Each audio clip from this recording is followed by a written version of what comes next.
thanks everybody for reconvening. I'm thrilled that Daleep Singh, the newly reinstated Deputy National Security Advisor for International Economics for President Biden, is with us today to give some remarks. I really appreciate it. Daleep Singh's a patriot, and I'm really grateful that he said yes. He was in public service, he went to the private sector, and he's now come back. These are hard, thankless jobs, total grinds, but are really important. So, and we're lucky to have someone of his caliber and intellect and work stamina to take on such an important role at this time. So within his role, Daleep works to coordinate policy decisions across a range of sectors from economic statecraft to climate finance and global growth. As I said, Daleep served in this role at the beginning of the Biden administration and was instrumental in designing the global sanctions imposed against Russia after its illegal invasion of Ukraine in February of 2022. Under President Obama, Daleep served as Acting Assistant Secretary for Domestic Finance at the Treasury Department and as a Deputy Assistant Secretary for International Affairs at Treasury. Outside of government, Daleep has held senior roles at the New York Federal Reserve as well as in the private sector and academia. So I think it's really appropriate to have him come speak. I think it's an interesting book, and we had Chairman Gallagher speak this morning. It was probably his last speech as chairman of the Select Committee. He's a longtime friend of mine. So I think it's really appropriate that you're here because I think we're gonna hear similar themes. So without further ado, Daleep, I'm gonna have you come up and make some remarks. Thank you for being here. Please welcome Daleep Singh. My pleasure. Well, if Chairman Gallagher could deliver a parting shot, I guess I'm delivering something else because I'm a glutton for punishment. Yeah, there you go. But thank you, reopening salvo, there we are. Thanks everybody for coming. It's really a pleasure to be here. So I'm going to talk about American economic leadership in the post-unipolar era. A year ago, National Security Advisor Jake Sullivan laid out the Biden-Harris administration's vision for renewing American economic leadership. He talked about why a new approach was needed, the investments we're making in our own resilience and productive capacity, and how we're working with our partners to build an equitable and durable economic order with global appeal. America's value proposition to our partners really comes down to this. We believe we all do better when we're building, investing, and innovating in ways that are mutually reinforcing. To our competitors, the message from America is that we don't seek conflict, but rather a level playing field in which we're each striving to attract and develop the best ideas, talent, and investments with benefits that spill over across the world. So today I want to talk about the progress we're making, even in the face of new challenges, and how we're adapting and reimagining our economic alliances, our economic tools, our economic institutions to compete and thrive in an environment of more intense global competition. First, a bit about America's comeback story since the pandemic. As we all know, America's economic leadership starts at home, and we've had a truly remarkable recovery since 2021. It's a rebound that's been rapid, broad, and equitable. In President Biden's first term, the US economy has added 15 million jobs. That's the most in history. The unemployment rate has remained below 4%, the longest stretch in more than 50 years. This recovery has benefited all demographic and income groups. The Black and Latino unemployment rates have hit all-time lows under this administration. Disproportionately high rural unemployment rates prior to the pandemic have disappeared. Prime-age labor force participation for women has surged to record highs. The hot labor market has translated into greater bargaining power for workers whose wages had lost grounds relative to productivity gains over the past 50 years. Hourly wage growth is now above inflation and strongest at the bottom of the wage distribution. Of course, the president's top priority on economics is to deal with higher prices, and there is more work to be done. But it's no small feat that inflation has fallen by nearly 2/3 from the peak. Even accounting for higher prices, the average American's purchasing power is up, and the median household is benefiting from record levels of net wealth.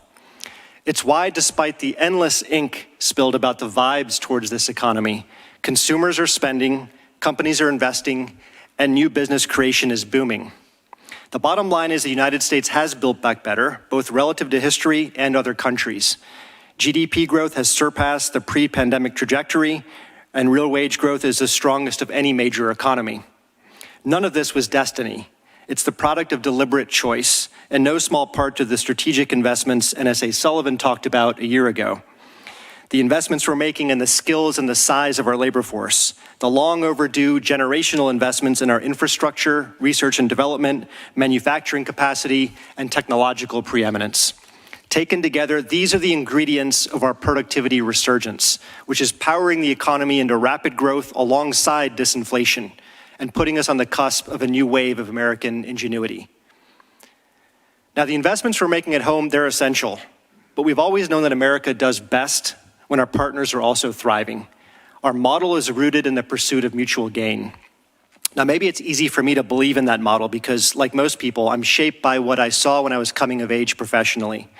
I entered the workforce in the late 1990s, and what I saw unfolding in front of me was the post-Cold War unipolar order. Democracy was ascendant, geopolitical rivalries were fading, and the world became integrated like never before. In the years after the Berlin Wall fell, global trade doubled as a share of GDP. The EU unveiled the euro. Russia joined the G7, making it the G8. The BRICS countries lifted hundreds of millions of people out of abject poverty. Just after the turn of the decade, China, of course, joined the WTO. Now, on the surface, the economy reaped the dividends. US GDP growth averaged over 3% for the entirety of the 1990s. Inflation and interest rates fell continuously. Productivity growth entered a sustained boom. Technology was seen as an unambiguous force for prosperity and peace. It felt to some like a moment when the world was converging along ideological, economic, and political dimensions. The end of history comes to mind. And then it fell apart. And indeed, the cracks were visible long before it did so. For one, we now recognize that unfettered globalization and deregulation brought diffuse benefits, but also steep costs for many workers, communities, and the global commons. We were slipping into an equilibrium of low growth, low wages, low investment, low labor force participation, low productivity, rising inequality, punctuated by boom and bust financial cycles. As a corollary, it became apparent that markets, left entirely to themselves, simply aren't designed to solve the biggest problems we face as a society, which are often distributional or the byproduct of externalities. Second, geopolitical competition is back. Both Russia and China have expressed and revealed a desire to challenge the US-led international order. Left on its own, this geopolitical backdrop might produce sustained uncertainty and more frequent conflict, just at a moment when we need more cross-border cooperation to address cross-border challenges like climate change, global health risks, food and energy insecurity, record migration flows, and debt distress. 3, just as we're competing more intensely across borders, many countries are being pulled apart from within by polarization. Besides narrowing the path to bipartisan governance, the degree of polarization in our current environment reduces the perceived credibility of policy and increases the risk of abrupt policy shifts. In part, this reflects the information environment. We no longer get the same information from the same sources precisely twice a day as we did in the 1990s. Instead, we're saturated with information 24/7 through competing echo chambers that produce a conflicting baseline of facts. 4, the transition from fossil fuels to clean technologies as our primary source of energy is absolutely necessary and urgent, but market forces alone won't lead to a smooth transition. Despite the parabolic growth in renewables deployment, clean energy will not fully substitute for fossil fuels in the near term. Meanwhile, both fossil fuel production and even more so, the supply of renewable technologies and component materials is at risk of being weaponized for geopolitical advantage. The top clean energy producers, namely China, command 60 to 90% market share for critical choke points, such as the processing of minerals that are critical for EV batteries like cobalt, graphite, lithium, and manganese. 5, due in part to the lessons learned from the pandemic and Russia's invasion of Ukraine, it's clear we need to transition away from global supply chains with a singular focus on efficiency towards arrangements with more regards for resilience to shocks, economic, geopolitical, climate, health, and otherwise. Lastly, because technology and innovation in areas like AI, quantum, and biotechnology are foundational for both economic growth potential and military preeminence, a reality brought home by China's twin programs of military-civil fusion and Made in China 2025, the risks of unconstrained technology diffusion for commercial purposes have come into sharp focus. If the state of the world has changed, then so must our vision of how to sustain and enhance American economic leadership. We have to work towards a new equilibrium, one that balances growth and equity, efficiency and resilience, innovation and sustainability, competition and interdependence. To suppose that we could execute this vision alone would be staggeringly self-defeating. We will need the broadest coalition possible. Now, nowhere is the need for a broad coalition clearer than when it comes to China. As Secretary Yellen underscored in Beijing earlier this month, we want to have a productive economic relationship with China.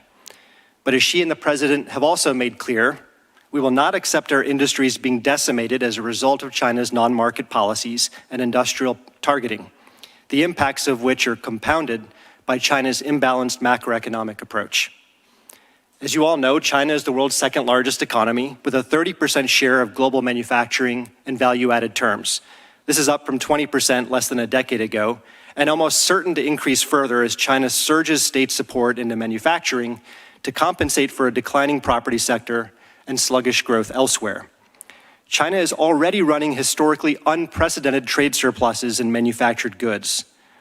If Beijing continues to address its growth challenges by doubling down on manufacturing exports without taking steps to boost domestic demand, it will spur imbalances that are simply untenable for the rest of the global economy.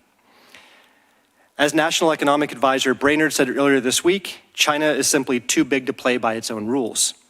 To be clear, if China's growing market share was merely the byproduct of innovation and productivity, we would welcome the positive spillovers to the US and the rest of the world. But the unfortunate reality is that Beijing is not competing by the same rules. Aside from the discriminatory regulations and non-tariff barriers that give their firms a competitive advantage, Chinese firms benefit from massive state support, multiples greater than anything we've seen in the United States, Europe, Japan, Korea, or emerging markets. According to one recent study, China's subsidies in the form of cheap land, energy, and credit are as much as 3 to 9 times those offered in OECD countries, with 99% of listed PRC companies receiving direct subsidies. More fundamentally, China's production trajectory now threatens to flood markets well beyond what global demand can plausibly absorb, undercutting the viability of our own investments in diversified supply chains, making the world more dependent on a single supplier, and increasing the potential for economic coercion. The effects are particularly pronounced in areas like solar, batteries, and EVs, but it's not just these sectors. Telling signs of overcapacity are emerging across the economy. Domestic production trajectories are well above plausible estimates of global demand. Domestic and export price trends are decidedly downward. The percentage of China's industrial companies that are loss-making is the highest it's been in 25 years. Capacity utilization rates have declined sharply in several industries, and market structures are becoming increasingly concentrated. We've seen the damaging effects of China's strategy play out in previous decades, when the PRC targeted sectors like steel, aluminum, solar, and wind power for dominance. The president has been clear he won't stand by and let this happen again. That's why he announced a series of actions this week to protect the US steel and aluminum industries from unfair competition. And we're not alone in voicing these concerns or taking actions to address them. The European Union, Brazil, Turkey, Thailand, South Africa, Mexico, and India are among those that have done so as well. But look, we know we cannot restrict our way into prosperity. The only way to do so is by working, investing, and innovating together with our partners. And this work requires us to renew a positive vision for American economic leadership, one that delivers inclusive, sustainable growth at home and abroad. One that's based on partnership and mutual gain, not transactional zero-sum approaches, and one that's grounded in the recognition that the story of America is fundamentally about forging connections, not breaking them. So let me turn now to how we might augment and reimagine our partnerships, our tools, and our institutions to meet the challenges we face and realize the possibilities before us. First, on partnerships. Our Charter Economic Alliance, the G7, has never been more aligned or active. We've stood together with Ukraine, providing $40 billion in direct budget assistance alone, and moving in solidarity to immobilize Russian sovereign assets and enforce a price cap on Russian oil. We led a successful global effort to channel $100 billion to amplify the impact of the most recent IMF special drawing rights allocation to support developing countries. We've mobilized $15 billion to support food security efforts worldwide and tens of billions more in high-standard infrastructure investments. We led donors in mobilizing $100 billion per year in climate finance to support developing countries. This is multilateralism at its most proactive and consequential. The challenges of a more competitive world make it even more important that the US shows up with active leadership at the G20. Indeed, we reject a bloc mentality to global partnership. That's why we're strongly supporting Brazil's priorities for its G20 presidency, including poverty and inequality reduction, workers' rights, the clean energy transition, and reinforcing multilateral institutions to better deliver on their collective promise. And the US is doubling down on our own commitment to partner with the world's largest economies by hosting the G20 in 2026. Elsewhere, through innovative partnerships and initiatives like the Indo-Pacific Economic Framework and the Partnership for Global Infrastructure and Investment, we're driving progress in areas that will underpin our and our partners' future economic success, investing in clean energy, building a more resilient supply chain, and mobilizing our private sector, a key competitive advantage. Over just the past 16 months, we've launched new critical and emerging technology initiatives with India, Singapore, and Korea, and deepened strategic cooperation on advanced technology through platforms such as the Quad, AUKUS, and the US-EU Trade and Technology Council. These partnerships deepen our strategic alignment, strengthen our technology leadership, and advance our shared values across key technologies like AI, biotechnology, quantum, and space. Now let's talk about tools. To deliver on the promise of these partnerships, we need to reimagine the tools of American economic statecraft to wield them for maximum impact. First, we should put US sovereign loan guarantee authority to greater use, including via multilateral development banks. When the United States guarantees to private lenders that a foreign government's borrowing will be repaid, lenders charge substantially lower rates, similar to what the United States enjoys, cutting the borrower's costs and freeing up fiscal space at little cost to the US taxpayer. Second, we're crowding in private investment using tools like the Development Finance Corporation's equity investments, risk insurance, and technical assistance tools.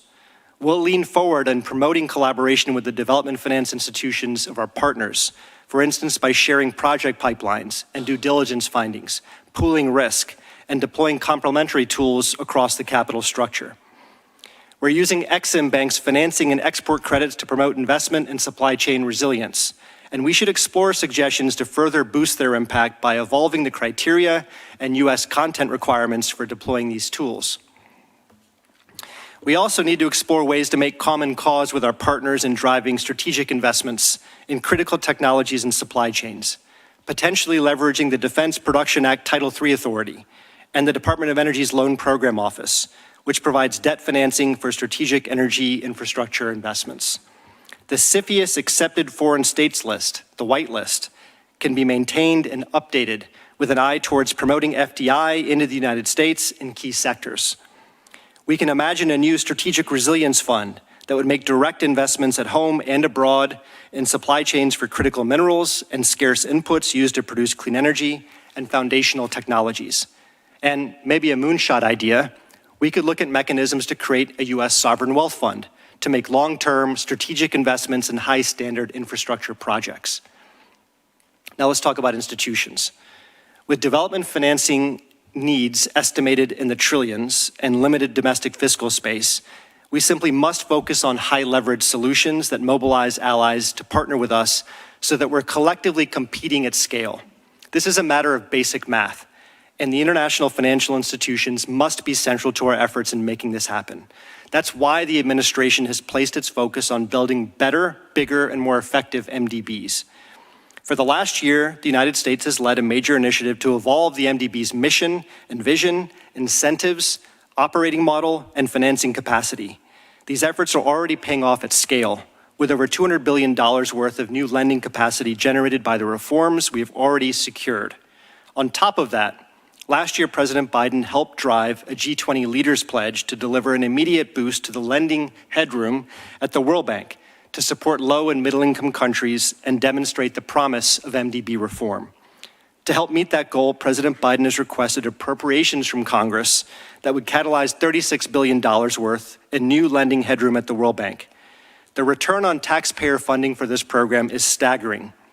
Every dollar we pledge directly generates $50 of new, low-cost, transparent lending, while reinforcing U.S. leadership in a crucial international institution. Moreover, we expect our contribution to mobilize other countries to follow suit, further multiplying the resources generated for partners across the world. Separately, at the IMF, we've secured funding and authorization that allows the United States to lend up to $21 billion to the IMF's program that provides highly concessional financing to the world's poorest countries. The cost to U.S. taxpayers, just $20 million, one thousandth of the amount our investment will mobilize in poor countries. But to truly empower our partners in the developing world, we must take bold action to break the debt impasse so they can once again make critical investments in themselves. For the first time in decades, progress on the most fundamental indicators of global development have reversed. And far too often, countries are forgoing investments in their own development to service crushing amounts of debt. This should simply not be the case. When countries are committed to sound policies and pursuing ambitious development and sustainability goals, creditors should respond with commensurate ambition. The challenge today is not just about less money flowing in, it's more about money flowing out. As a share of both exports and tax revenues, external debt service is now at levels not seen in 20 years. At its root, the debt stalemate is a collective action problem. Ultimately, the solution requires the key parties, the Paris Club and China, to summon the political will for pragmatic compromise. We can imagine a grand bargain along the following lines. First, more effective norms for official creditors. Countries that wish to make credible reforms and to invest in their own sustainability, for example, by investing in health security or adapting to climate change, they should be offered a path to pause spending scarce resources on debt payments. We should no longer expect new lending from the IMF or the World Bank to get channeled into paying back high interest rate debt from other creditors. Specifically, the IMF should enforce the norm that official creditors should commit not to take money out of these countries during a specified recovery period. Creditors could achieve this in a variety of ways. For example, a debt suspension and reprofiling, debt swap, or net new inflows. Any new debt should meet the highest standards of transparency and sustainability. Second, we need better discipline to ensure that creditors who aren't living up to these norms can no longer hold a country hostage. If China or any other creditor refuses to meet these norms in a timely fashion, then the IMF should do for sub-Saharan Africa and other debt-constrained countries what it did for Ukraine in 2015, lend to countries in arrears to an official holdout creditor with a clause that prevents their financing or debt relief from servicing the claims of recalcitrant creditors. Third, the private sector needs to participate in the solution. Debt suspensions and private sector bond exchanges could be critical parts of the solution. And the public sector should deploy tools like credit enhancements and debt swaps to motivate action. Finally, the international financial system and other donors need to step up. International financial institutions, climate funds, and bilateral development finance institutions should provide coordinated support for high-ambition countries to ensure they have the surge of resources they need to execute. The tools I spoke about earlier, loan guarantees, enhanced IMF resources, and bigger, better, more effective MDBs, they should ensure that countries that turn away from opaque, cost-prohibitive borrowing practices have scalable, transparent, and sustainable alternatives.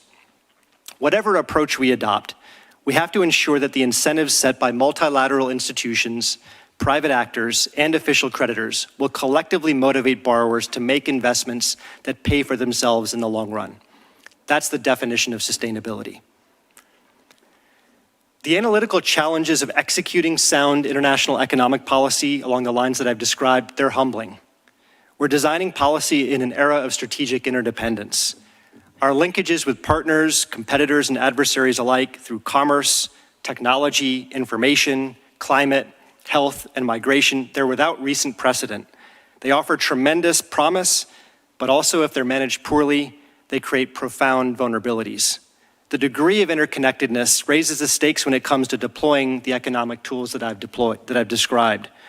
The second and third order impacts of the policy actions we take, they're hard to foresee, they're hugely consequential, and they're long-lasting. This is, in effect, multi-stage, multi-player game theory. We have choices to make, so do our allies and partners, competitors and adversaries, the private sector, and others. We need the analytical capability to judge how our interventions, both restrictive measures and affirmative inducements, will interact with the decisions made by others. And we have to judge whether the net impact will make us better off in equilibrium. We also need the dexterity to recalibrate our strategies if and as needed. As a concluding point, we know the global economy is not zero-sum. We know the United States thrives when our partners do, and vice versa. So while we'll always take action when necessary to protect our workers, industries, communities, and resilience, we know that we benefit most when the competition is based on the ability to attract talent, ideas, investment, collaboration, and goodwill. The American model is one that must continue to imagine, invent, and inspire. We don't take it for granted. We're committed to investing in that vision, and we're confident that if we do so, the United States will continue to lead and shape the international economic system for generations to come. Thank you.